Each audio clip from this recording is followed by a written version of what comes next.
To the banker whose kids I babysat, turned priest ordained under hypocrisy, I like to think I knew you before the transition.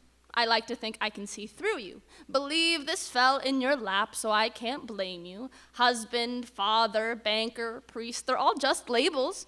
How different could manipulating money and healing minds be? These kids could use a good beating, but you'll be the best of them and just use words. These adults don't know therapy, and they don't need to. These parents don't know therapy, and their kids sure won't. After all, who are you to interrupt generational trauma, but rather praise its heave and tug, its holy struggle? Your role is at the altar.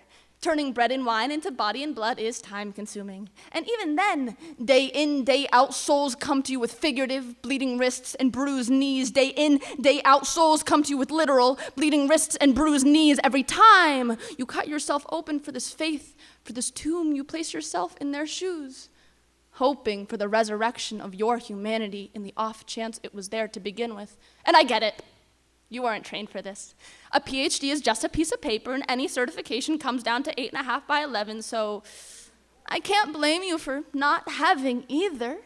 It's impressive. Not anyone can sit in a room hour after hour and tell a kid to hide the bruises, tell a wife to endure it like a good girl. Love is love, but only in the New King James Version.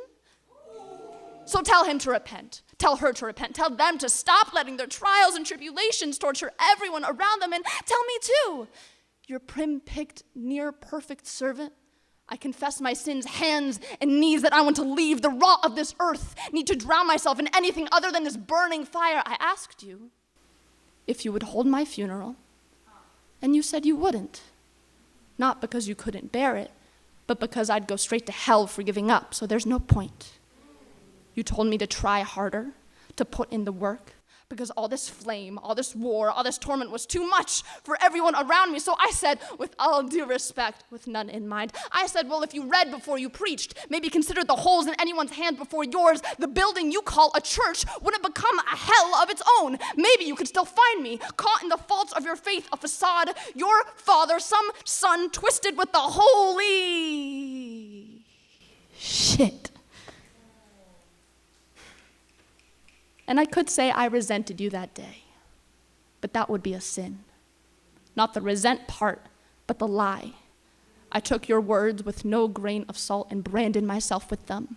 Assigned you divine intervention until I nearly reached hell with unholy pills and came out the devil on earth, came out blasphemous and prideful, gluttonous, on how months later, the church didn't even want you.